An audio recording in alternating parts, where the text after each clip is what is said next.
آپ دیکھیے کتنی صاف اور واضح بات ہے جو قرآن کریم نے کہی. لیکن میں آپ کو یہ عرض کروں کہ قرآن پہ عجمی اثرات ہیں وہ کس طرح سے چھا گئے.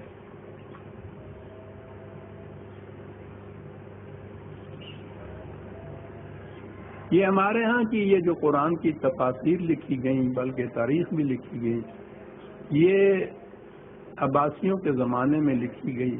عباسیوں کا دور ملوکیت کا تھے تو یہ عرب ہی، لیکن ان کو حکومت ملی تھی عجمیوں کے توسط سے. وہ ایرانی کہا جائے گا نا اس زمانے میں بھی. تو عرب چونکہ اپنے سوا ان لوگوں کو عجمی کہتے تھے، اس لیے تاریخ میں بھی عجمی آئے گا. یہ ایرانی تھے، یہ چھا گئے تھے آ کر مملکت کے ہر شعبے پر، فکری طور پر بھی اور ویسے بھی اقتدار کے طور پر بھی. ایرانیوں کے اعتقادات جو تھے، یہ لوگ مسلمان ہو گئے تھے، مسلمان بن کے آئے تھے اس ملت کے اندر، اپنے سارے عقائد ساتھ لائے تھے. اسلام کے ساتھ جو کچھ ہوا ہے وہ یہ کہ انہوں نے اپنے تمام عقائد کو آ کر اسلام کا لبادہ اڑایا، اس کے نقاب میں پیش کیا. اور چونکہ یہ وہ دور تھا جس میں سب سے پہلے آپ کے ہاں یہ ساری چیزیں مدون ہوئیں. حدیث کی کتابیں مدون ہوئیں، تاریخ کی کتابیں مدون ہوئیں، فقہ کے احکام مدون ہوئے، عقائد کی شرح مدون ہوئی. یہ ساری اس دور میں ہوئی، اس سے پہلے کوئی کتاب ہی نہیں تھی عربوں کے ہاں. زمانہ نزول قرآن میں قرآن کریم کے سوا کوئی کتاب ہی نہیں تھی ان کے ہاں. بنی امیہ کے زمانے میں بھی قرآن کے سوا کوئی قانون کی کتاب نہیں تھی. یہ اس دور میں یہ ساری چیزیں مدون اور مرتب اور وضع کی ہے. اب ان کے اندر بیشتر جو چیزیں آئی ہیں خاص طور پہ عقائد میں، احکام میں، وہ ساری ان عجمیوں کی ہیں، ایرانیوں کی ہیں. انہیں مذہبی اعتبار سے مجوسی کہا جاتا تھا، میگیز. یہ جنہیں اب پارسی کہتے ہیں نا، بچے کھوٹے جہاں کہیں بیچارے نظر آتے ہیں، تو یہ تو پوچھئے نہیں کہ ان کا مقام کیا تھا اس زمانے میں. یہ مجوسی تھے. بنیادی عقیدہ ان کا تقدیر کا تھا. تقدیر میں جبر کا عقیدہ، ڈٹرمنزم جسے کہتے ہیں کہ سارے معاملات جو ہیں یہ اللہ تعالیٰ پہلے سے طے کر دیتا ہے. یہ طے شدہ ہوتا ہے، اس نے یہ کرنا ہے، اس نے فلاں دن مرنا ہے، فلاں دن بیمار ہونا ہے، فلاں دن صحت ہونی ہے، اس نے غلط کام کرنا ہے، اس نے فلاں برائی کرنی ہے. سب کچھ اللہ تعالیٰ نے پہلے سے طے کیا ہوا ہوتا ہے. وہ یزداں کہتے ہیں اسے. ہم اللہ تعالیٰ تو قرآن کا لفظ سب کہ یہ ساری چیزیں جو ہیں یہ یزداں نے پہلے سے طے کی ہوئی ہیں ہر انسان کے متعلق. اسے عقیدہ تقدیر کہتے ہیں. حالانکہ تقدیر جو تھا اس میں اگر یہ اس کو قدری کہتے ہیں، دوسرا اس کے مقابلے میں جو عقیدہ تھا وہ قدری کہلاتا ہے کہ نہیں، انسان کو صاحب اختیار و ارادہ پیدا کیا گیا ہے، یہ اپنے اعمال کا خود ذمہ دار ہے، خدا مجبوراً اس سے گناہ نہیں کراتا. یہ ابلیس کا عقیدہ تھا. بہرحال مجوسیوں کا، ایرانیوں کا عقیدہ یہ تھا کہ تمام معاملات پہلے سے خدا کی طرف سے طے شدہ ہوتے ہیں. اس طے شدہ کے لیے ان کا عقیدہ یہ تھا کہ سال میں ایک رات آتی ہے، اس رات کو سال میں ہونے والے سارے واقعات، افراد کے بھی اور اقوام کے بھی، وہ سب واقعات اس رات کو طے ہو جاتے ہیں خدا کی طرف سے. پتہ نہیں آپ لوگوں نے بھی بڑی بوڑھیوں سے سنا ہے یا نہیں کہ وہ بہت بڑا درخت ہوتا ہے، اس رات اس کے نیچے فرشتہ کھڑا ہوتا ہے ایک بہت بڑا تھال لے کر، جس نے مرنا ہوتا ہے سال میں اس کے پتے جھڑ جھڑ کے اس تھال کے اندر گر پڑتے ہیں. تو گویا بنیادی طور پہ اس رات کو آنے والے سال میں جو کچھ ہونا ہوتا ہے، خواہ وہ افراد کے لیے ہو یا اقوام کے لیے، وہ طے ہو جاتا ہے اس رات کو. اب اسلام میں تو کوئی اس قسم کا تصور ہی نہیں تھا طے ہو جانے کا. اگر یہ چیز آ جائے کہ یہ خود خدا کی طرف سے طے شدہ ہوتا ہے کہ اس نے فلاں گناہ کرنا ہے، اس نے فلاں ظلم کرنا ہے، تو پھر تو مکافات عمل، جزا اور سزا، رشد و ہدایت، انبیاء کرام کا سلسلہ، یہ ساری چیزیں باطل قرار پا جاتی ہیں. ان کا فائدہ ہی کچھ نہیں رہتا، وہ تو پہلے سے طے شدہ ہے. نہ ہی یہ شخص ذمہ دار رہتا ہے اپنے کسی عمل کا، وہ تو کرایا ہے خدا نے. نہ ہی پھر جنت اور دوزخ و مقامات عمل کا کوئی فائدہ رہتا ہے کہ وہ جب خود ہی زبردستی کراتا ہے اس سے غلط کام، تو غلط کام کے بعد اسے بھیج دیتا ہے جہنم میں. تو وہ تو پوچھ سکتا ہے نا کہ صاحب میں تو ذمہ دار ہی نہیں تھا، کرایا تو آپ نے اور آپ ہی مجھے جہنم میں بھیج رہے ہیں. تو اسلام میں تو یہ عقیدہ تھا ہی نہیں. یہ عقیدہ جو تھا یہ وہاں سے چلا. یہ بات لمبی ہو جائے گی، میرا خیال ہے شاید تقدیر کے موضوع پر اس سے پہلے جب بھی باتیں آئی ہیں تو میں نے یہ باتیں بیان کی تھی. ہمارے ہاں یہ چیز قرآن میں ہو ہی نہیں سکتی تھی. یہ قرآن کی بنیاد کے خلاف ہے. قرآن تو مکافات عمل قرار دیتا ہے، ہر شخص کو اس کے عمل کا ذمہ دار قرار دے دیتا ہے. لیکن یہ چیزیں جو تھیں وہ ادھر سے آئیں. اب وہ ایک رات جس میں فیصلہ ہونا ہے سب کچھ، آپ کے ہاں کیسے آئے؟ یہ عباسیوں کے زمانے میں ان کے وزیر بھی اور بڑے بڑے دانشور بھی برامکا کہلاتے تھے. ایران کے مجوسیوں کے ہاں کے معبد جو تھے، ان کے ہاں کے شریعت والے، مذہب والے، ان کے ہاں بڑے بڑے عہدوں پہ لوگ جو تھے یہ تھے برامکا.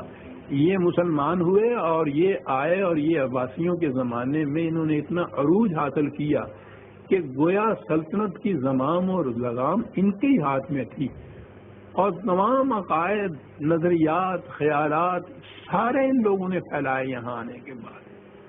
اب وہ جو رات وہاں اپنے ہاں مناتے تھے جس میں یہ سارے فیصلے ہونے تھے، وہ رات آپ کے ہاں بھی انٹروڈیوس ہوئی، وہ جسے آپ شب برات کہتے ہیں.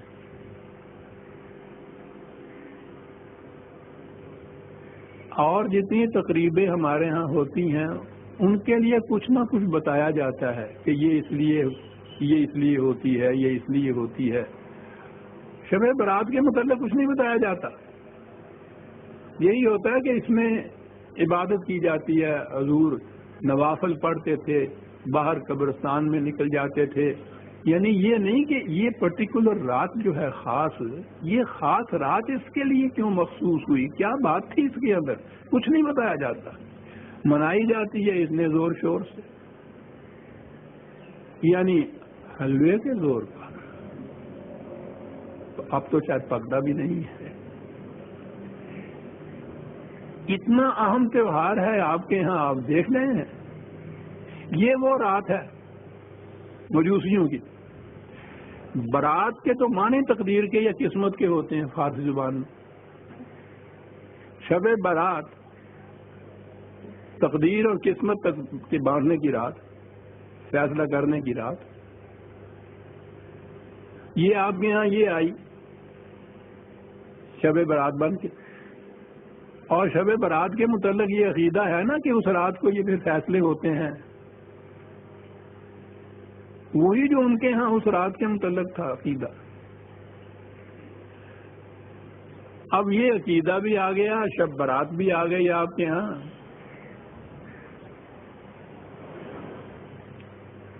اس کی سند کہاں سے ملے؟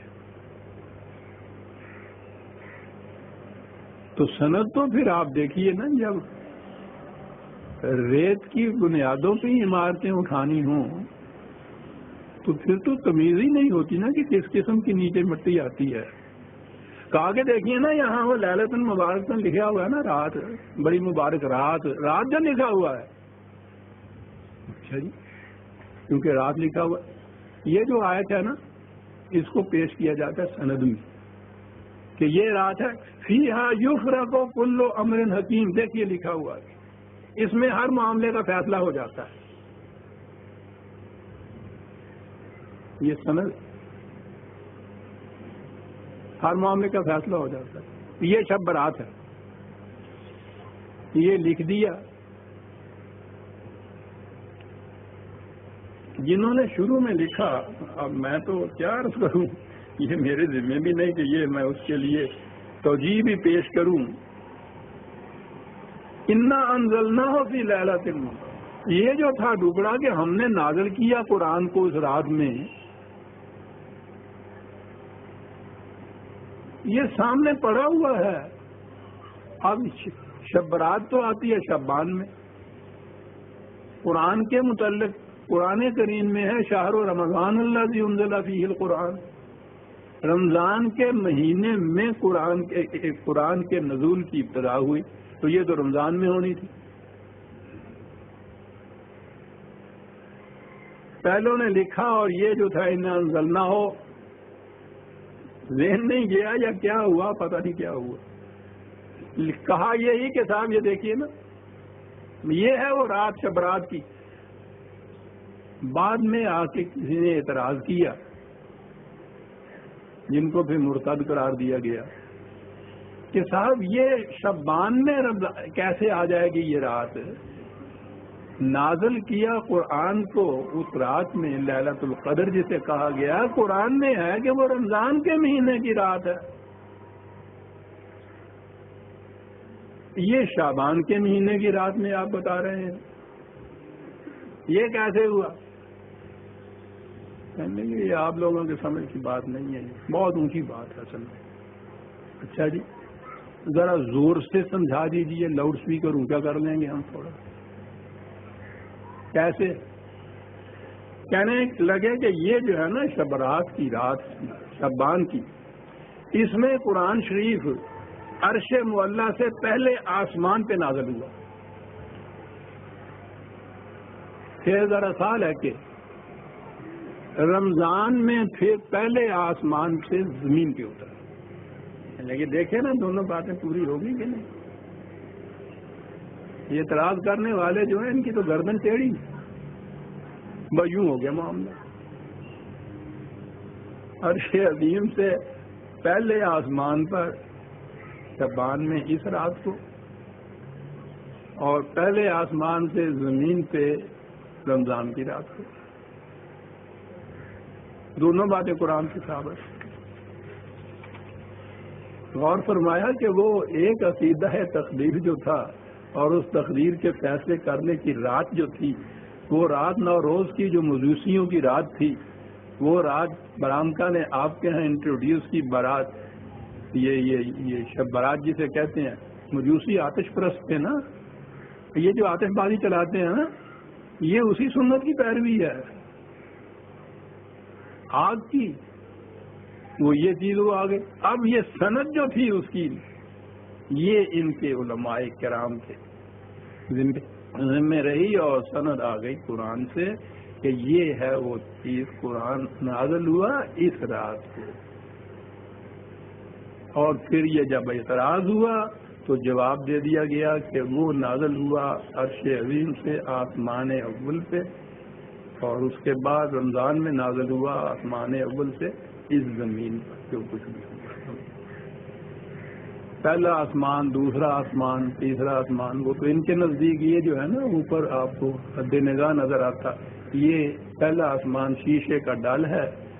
اس کے اندر تارے جن کو کہتے ہیں نا آپ، وہ ہیرے موتی لال جڑے ہوئے ہیں ایک آسمان.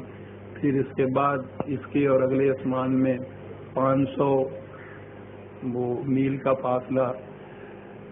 پھر اس کے بعد دوسرا آسمان، پھر تیسرا، 7 آسمان. 7 آسمان کے اوپر ایک سمندر، سمندر میں پہاڑی بکرے، ان بکروں کے سینگوں کے اوپر عرش الہی. یہ ہے نا ساری تقسیم آپ کے ہاں کی. تو یوں آسمان اول اور عرش جو ہے اس طرح سے آتا ہے تفصیل۔